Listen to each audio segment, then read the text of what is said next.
Hello friends, स्वागत है एक नई वीडियो में। अगर आपके पास भी Realme P4 5G है और आपको भी कीबोर्ड में वॉइस टाइपिंग को इनेबल और डिसेबल करना है तो कैसे आप कर सकते हैं, तो चलिए वीडियो करते हैं स्टार्ट। सबसे पहले आपको अपने फ़ोन में सेटिंग्स को करना है ओपन, सर्च पर क्लिक करना है। उसके बाद आपको इस टाइप का इंटरफेस देखने को मिलेगा। सेटिंग्स के आइकन पर क्लिक करना है। उसके बाद आपको इस टाइप का इंटरफेस देखने को मिलेगा। वॉइस टाइपिंग पर क्लिक करना है।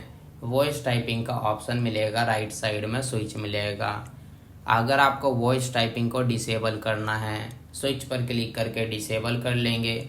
अगर आपको वॉइस टाइपिंग को इनेबल करना है, स्विच पर क्लिक करके इनेबल कर लेंगे। तो आज के वीडियो में बस इतना ही। और हमारे वीडियो देखने के लिए share, subscribe, like, bell icon के बटन ज़रूर दबा दें ताकि आने वाले वीडियो का नोटिफिकेशन आपको मिलता रहे। मिलते हैं नेक्स्ट वीडियो में एक नई टॉपिक के साथ। तब तक के लिए नमस्कार।